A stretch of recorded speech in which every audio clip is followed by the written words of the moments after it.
ನಮಸ್ಕಾರ ವೀಕ್ಷಕರೇ, ಶ್ರೀಗರಿ ವಾರ್ತೆಗರಿಗೆ ಸ್ವಾಗತ. ನಾನು ನಿಮ್ಮ ಗ್ರಹೇಶ್ವರ ಗಾರ್ಡಿಗೇಂದ್ರ. ದಿನಾಂಕ ಮೇ 2, 2026ರಂದು ಬಿಜೆಪಿ ರಾಜ್ಯಾಧ್ಯಕ್ಷರಾದ BY ವಿಜಯೇಂದ್ರ ರವರು ಮೈಸೂರಿನ ಸುತ್ತೂರು ಮಠಕ್ಕೆ ಭೇಟಿ ನೀಡಿ ಸ್ವಾಮೀಜಿ ಅವರಿಂದ ಆಶೀರ್ವಾದ ಪಡೆದರು. ಈ ಸಂದರ್ಭದಲ್ಲಿ ಎಲ್ ನಾಗೇಂದ್ರ, ಪ್ರತಾಪ್ ಸಿಂಹ, ಅಧ್ಯಕ್ಷರಾದ ಸುಬ್ಬಣ್ಣ, SC ಅಶೋಕ್, ಮಹೇಶ್ ರಾಜ್ ARS ಹಾಗೂ ಬಿಜೆಪಿ ಮುಖಂಡರುಗಳು, ಕಾರ್ಯಕರ್ತರುಗಳು ಉಪಸ್ಥಿತರಿದ್ದರು.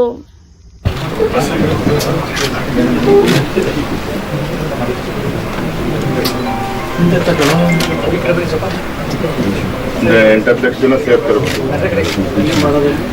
ಅಲ್ಲಿ ಮುರುಘಾ ಮಠ ಮತ್ತೆ ಮಾದಕ್ಕನ ಮಧ್ಯ ಗ್ರೌಂಡ್ ಇದೆ, ವಿಶಾಲವಾಗಿದೆ. ಒಂದು 4 ಕಡೆ ಊಟದ ದೇವಸ್ಥಾನ ಅದೇ ಗ್ರೌಂಡಲ್ಲಿ ಎಲ್ಲ ವ್ಯವಸ್ಥಿತ ಮಾಡ್ತಾರೆ. ನಾವು ಮೇ ಎಂಡ್ ಅಂತ ಅನ್ಕೊಂಡಿದ್ವಿ, ಅದೇ ಆ ಕಾಲು ಓಪನ್ ಗ್ರೌಂಡ್ ನಮ್ದೆಲ್ಲ ಆ ಕಡೆ ಹೋಗ್ತಾರೆ. ಅದಾದ್ಮೇಲೆ ಅವ್ರು ಲೇಔಟ್ ಕೆಲಸ ಎಲ್ಲ ಶುರು ಮಾಡ್ತಾರಂತೆ. ಮತ್ತೇನಾಗುತ್ತೆ, ಇಲ್ಲಿ ಪಾರ್ಕಿಂಗ್ ಮಾಡಿ ಜನ ಹಾಗೆ ನಡ್ಕೊಂಡ್ ಬರ್ಬೋದು, ಇನ್ನೊಂದು 300 ಮೀಟರ್ ಆ ಥರ.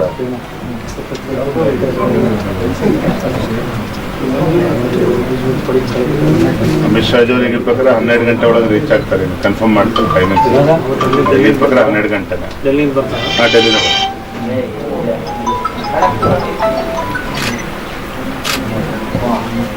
ಎಲ್ಲ ಜಿಲ್ಲೆಗಳಿಗೆ ಹೋಗಿ ಸ್ವಾಮೀಜಿಗಳನ್ನೆಲ್ಲ ಇನ್ನು ಆ ಥರ ಇತ್ತು. ಬಟ್ ಟೈಮ್ ಕನ್ಸ್ಟೆಂಟ್ ಇಂದ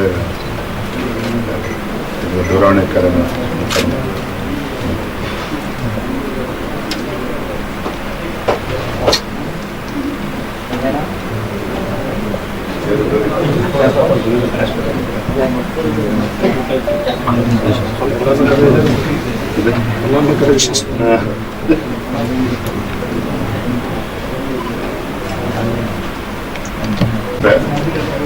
ಬರ್ತಾರೆ. ಹಿಂದಿನ ದಿನ ಹೊರಟು ಬರ್ತಾರೆ.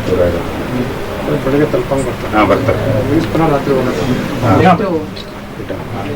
ಬೆಳಗ್ಗೆ 9:30 9 ಗಂಟೆಯಿಂದಲೇ ತಿಂಡಿ ವ್ಯವಸ್ಥೆ ಇರುತ್ತೆ. ಒಂದರಲ್ಲಿ ಹಾಗೆ ನಾನ್ ಸ್ಟಾಪ್ ನಡೀತಾನೆ ಇರುತ್ತೆ.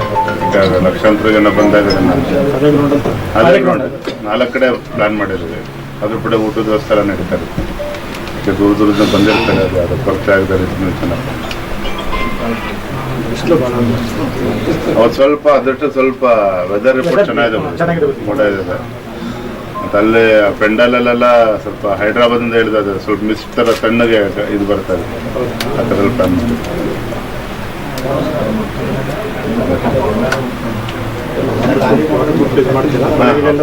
ಇಲ್ಲ ಮಳೆ ಏನಿಲ್ಲ. ಬಟ್ ಅದನ್ನು ಅದೆಲ್ಲ ಜರ್ಮನ್ ಟ್ರೆಂಡ್ ಅದೆಲ್ಲ ಆಗಿದೆ.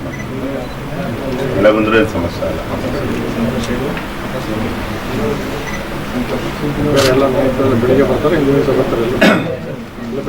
ಅದು ಹಿಂದಿನ ದಿನ ಪುರ ಪ್ರವೇಶ ಅಂತ ಮಾಡ್ತಾ ಇದ್ದೀವಿ. ಸೇಮ್ ದಸರಾ ಮೆರವಣಿಗೆ ಥರನೆಲ್ಲ ಮಾಡೋ ಒಂದು 20-25 ಕಲಾ ತಂಡಗಳೆಲ್ಲ ಇರ್ತದೆ ಅಲ್ಲಿ ಹಿಂದಿನ ದಿನ. ಅದರಲ್ಲೇನಿಲ್ಲ.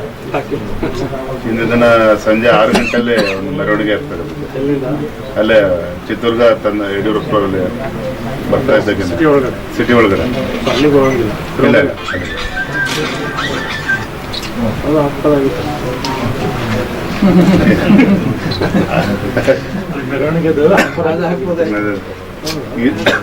ಎಲ್ಲ ಈಗ 8 ದಿನದಿಂದ ಎಲ್ಲ ಪ್ಲಾನ್ ಮಾಡಿರೋದು ಎಲ್ಲ. ಅದು ಅಮಿತ್ ಶಾ ಅವ್ರು ಡೇಟ್ ಕೊಟ್ಟು ಮತ್ತೆ ಪೋಸ್ಟ್ಪೋನ್ ಮಾಡೋದು ಬೇಡ ಅಂತ ಹೇಳಿ. ಅಮಿತ್ ಶಾ ಅವರಂತೂ ಇಲ್ಲ ಭಾಳ ಹಿಂದನೇ ಮಾಡಬೇಕಾಗಿತ್ತು, ಆದ್ರೂ ಪರವಾಗಿಲ್ಲ ನಾನೇ ಬರ್ತೇನೆ ಅಂತ ಹೇಳ್ಬಿಟ್ಟು ಅವರೇ ಇದು ಮಾಡಿದ್ರು. ಬಹುಶಃ ಡೆಲ್ಲಿಯಿಂದ ಅಲ್ಲಿ 40 ಕಿಲೋಮೀಟರ್ ದೂರದಲ್ಲಿ DRDO ಇದೆ, ಅಲ್ಲೇ ಬಂದು ಲ್ಯಾಂಡ್ ಆಗಿದೆ. ಅದು ಪ್ರೈಮ್ ಮಿನಿಸ್ಟರ್ಗೆ, ಹೋಮ್ ಮಿನಿಸ್ಟರ್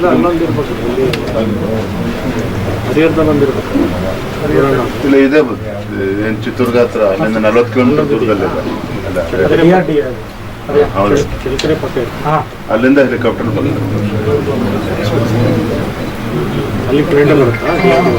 ಅಲ್ಲಿಗೆ ಬರುತ್ತೆ. ಜಗದ್ಗುರುಗಳು ಶಿವರಾತ್ರೀಶ್ವರ ಮಹಾಸ್ವಾಮೀಜಿಗಳವರನ್ನ ಭೇಟಿ ಮಾಡಿ ಮೇ 9ನೇ ತಾರೀಕು ಚಿತ್ರದುರ್ಗದಲ್ಲಿ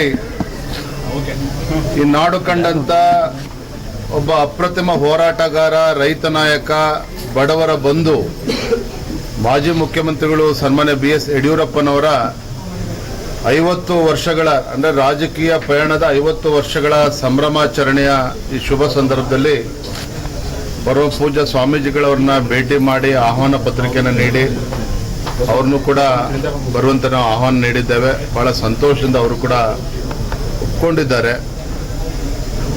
ಈ ಕಾರ್ಯಕ್ರಮದ ವಿಶೇಷತೆ ಅಂತ ಹೇಳಿದ್ರೆ 8ನೇ ತಾರೀಕು ಸಂಜೆ 5 ಗಂಟೆಗೆ ಸನ್ಮಾನ್ಯ BS ಯಡಿಯೂರಪ್ಪನವರು ಚಿತ್ರದುರ್ಗ ನಗರಕ್ಕೆ ಬರ್ತಾರೆ. ಪುರಪ್ರವೇಶವನ್ನು ಬಹಳ ಅದ್ಧೂರಿಯಾಗಿ ಒಂದು ರೀತಿ ಮಿನಿ ದಸರಾ ಆ ರೀತಿ ಒಂದು ಮೆರವಣಿಗೆ ಮೂಲಕ ರಾಜ್ಯದ ಮೂಲೆ ಮೂಲೆಗಳಿಂದ 20-25ಕ್ಕೂ ಹೆಚ್ಚು ಕಲಾ ತಂಡಗಳು ಇರ್ತದೆ. ದೊಡ್ಡ ಸಂಖ್ಯೆಯಲ್ಲಿ ರೈತರು ತಾಯಂದಿರು ಅವರನ್ನು ಸ್ವಾಗತನ ಕೋರೋರಿದ್ದಾರೆ. 9ನೇ ತಾರೀಕು ಬೆಳಗ್ಗೆ 11 ಗಂಟೆಗೆ ವೇದಿಕೆ ಕಾರ್ಯಕ್ರಮ ಪ್ರಾರಂಭ ಆಗ್ತದೆ. ಬಹುಶಃ ಸರಿಸುಮಾರು 12 ಗಂಟೆ ಒಳಗಾಗಿ ಮಾನ್ಯ ಗೃಹ ಸಚಿವರಾಗಿರುವಂತಹ ನಮ್ಮ ನಾಯಕರಾಗಿರುವಂತಹ ಅಮಿತ್ ಶಾಜಿಯವರು ವೇದಿಕೆಗೆ ಆಗಮಿಸ್ತಾರೆ. ರಾಜ್ಯದ ಬಹುತೇಕ ಗುರುಗಳು, ಮಠಾಧೀಶರು, ಜಗದ್ಗುರುಗಳು, 1000ಕ್ಕೂ ಹೆಚ್ಚು ಮಠಾಧೀಶರು ಈ ಒಂದು BS ಯಡಿಯೂರಪ್ಪನವರ ಅಭಿಮಾನೋತ್ಸವದಲ್ಲಿ ಭಾಗವಹಿಸ್ತಾ ಇದ್ದಾರೆ. ರಾಜ್ಯದ ಮೂಲೆ ಮೂಲೆಗಳಿಂದ ಈ ಕಡೆ ಚಾಮರಾಜನಗರದಿಂದ ಹಿಡಿದು ಅಲ್ಲಿ ಚಿಕ್ಕೋಡಿ, ಈ ಕಡೆ ಗುಲ್ಬರ್ಗ, ಬೀದರ್ ತನಕನೂ ಕೂಡ ಕನಿಷ್ಠ 10 ಲಕ್ಷಕ್ಕೂ ಹೆಚ್ಚು, ಕನಿಷ್ಠ 10 ಲಕ್ಷ ಜನ ಅಭಿಮಾನಿಗಳು ಆ ಸಭೆಯಲ್ಲಿ ಭಾಗವಹಿಸ್ತಾ ಇದ್ದಾರೆ. ಬಹಳ ಅಪರೂಪವಾಗಿರ್ತಕ್ಕಂಥ ಕಾರ್ಯಕ್ರಮ, ಒಂದು ಐತಿಹಾಸಿಕ ಕಾರ್ಯಕ್ರಮ ಇದಾಗ್ತದೆ ಅನ್ನೋ ವಿಶ್ವಾಸ ನಮ್ಮೆಲ್ಲರೂ ಕೂಡ ಸಂಪೂರ್ಣವಾಗಿದೆ. ನಾನು ಕೂಡ ಮೊನ್ನೆ ದಿನ ಹೊಸಪೇಟೆ, ಚಿತ್ರದುರ್ಗ, ತುಮಕೂರು, ಬೇರೆ ಬೇರೆ ಜಿಲ್ಲೆಗಳಿಗೆ ನಾನು ಭೇಟಿಯನ್ನು ಕೂಡ ನೀಡಿದ್ದೇನೆ. ಇದರ ಸಂಬಂಧವಾಗಿ ಬಹಳಷ್ಟು ಉತ್ಸಾಹ ಎದ್ದು ಕಾಣ್ತಾ ಇದೆ. ಕಾರ್ಯಕರ್ತರಲ್ಲೂ ಕೂಡ ಉತ್ಸಾಹ ಇದೆ, ಯಡಿಯೂರಪ್ಪನವರ ಅಭಿಮಾನಿಗಳಲ್ಲೂ ಕೂಡ ಉತ್ಸಾಹ ಇದೆ. ಈ ಕಾರ್ಯಕ್ರಮ ಬಹಳ ಯಶಸ್ವಿ ಆಗ್ತದೆ ಅನ್ನುವ ಸಂಪೂರ್ಣ ವಿಶ್ವಾಸ ನಮ್ಮೆಲ್ಲರೂ ಕೂಡ ಇದೆ.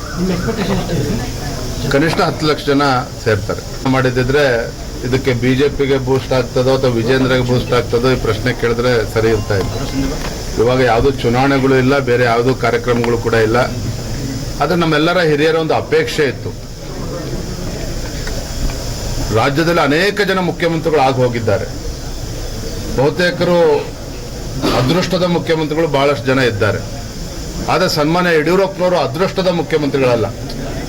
ಅವರ 50 ವರ್ಷದ ರಾಜಕೀಯ ಪಯಣದಲ್ಲಿ 45 ವರ್ಷಗಳ ಕಾಲ ವಿರೋಧ ಪಕ್ಷದಲ್ಲೇ ಇದ್ದು ಹೋರಾಟವನ್ನು ಮಾಡಿರ್ತಕ್ಕಂಥವ್ರು.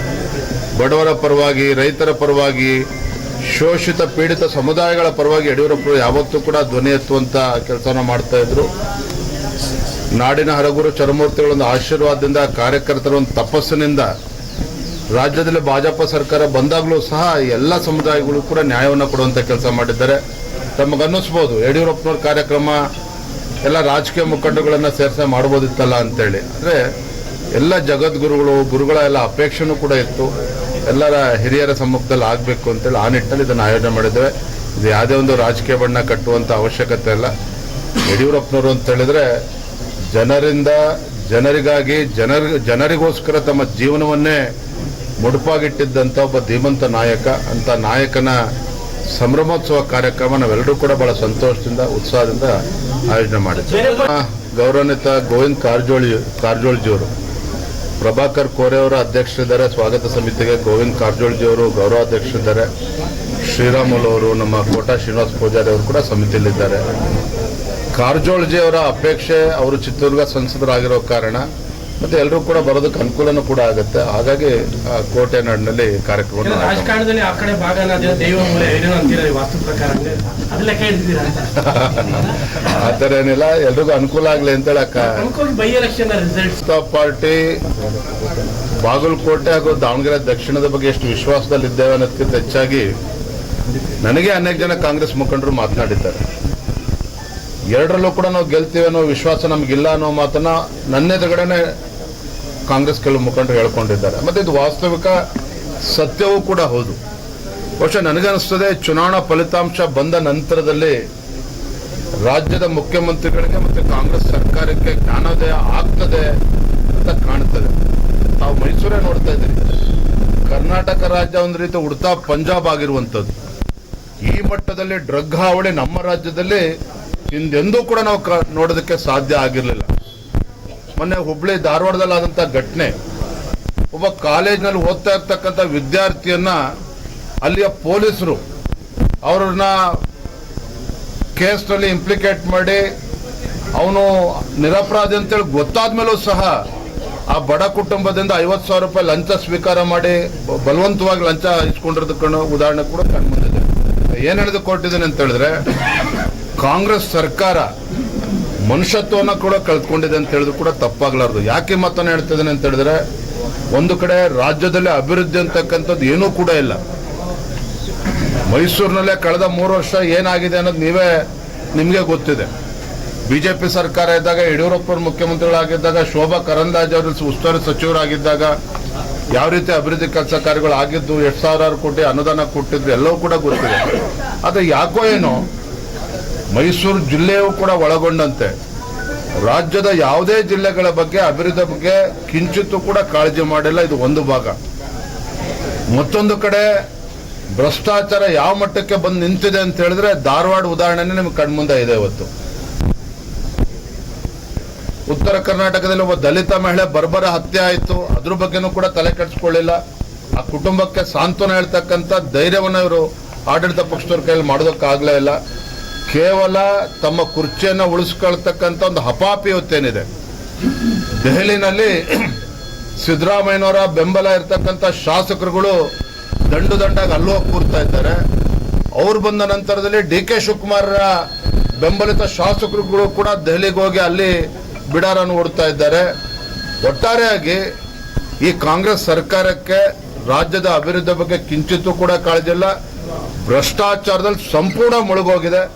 ಬೆಂಗಳೂರಿನ ಪರಿಸ್ಥಿತಿನೂ ತಾವು ನೋಡ್ತಾ ಇದ್ದಾರೆ, ರಸ್ತೆಗಳು ಏನಾಗಿದೆ ಅಂತೇಳಿ. ಇದು ಇಡೀ ರಾಜ್ಯದ ಪರಿಸ್ಥಿತಿ ಇದಾಗಿದೆ. ಅವರು ತೀರ್ಮಾನ ಮಾಡ್ತಕ್ಕಂಥ ಹಂತ ಬಂದು ತಲುಪಾಗಿದೆ ಅಂತಕ್ಕಂಥದ್ದು ಬಹಳ ಸೂಚ್ಯವಾಗಿ ಅವ್ರು ಹೇಳಿದ್ದಾರೆ. ಮತ್ತೊಂದು ಕಡೆ DK ಶಿವಕುಮಾರ್ ಅವ್ರನ್ನ ಮುಖ್ಯಮಂತ್ರಿ ಆಗೇ ಆಗ್ತೀನಿ 15ನೇ ತಾರೀಕು ಒಳಗೆ ಅನ್ನುವ ಒಂದು ಚರ್ಚೆಗಳು ಕೂಡ ನಡೀತಾ ಇದೆ. ಇವರಿಬ್ರು ಕಿತ್ತಾಟದಲ್ಲಿ ನಾವ್ಯಾಕೆ ಆಗಬಾರ್ದು ಅಂತೇಳಿ ಮಲ್ಲಿಕಾರ್ಜುನ್ ಖರ್ಗೆ ಆದಿಯಾಗಿ ಇನ್ನು ಕೆಲವರು ಹಿರಿಯರು ಟವಲ್ ಹಾಕೊಂಡು ಕೂತಿರ್ತಕ್ಕಂಥದ್ದು ಕೂಡ ನಾವು ಗಮನಿಸ್ತಾ ಇದ್ದೇವೆ. Thank you. ಮತ್ತೆ ಮುಂದಿನ ವಾರ್ತೆಗರಿಯಲ್ಲಿ ಭೇಟಿಯಾಗೋಣ. ಶ್ರೀಗರಿ, ನಿಮ್ಮ ಮನದಾಳದ ಗರಿ. ನಮಸ್ಕಾರ.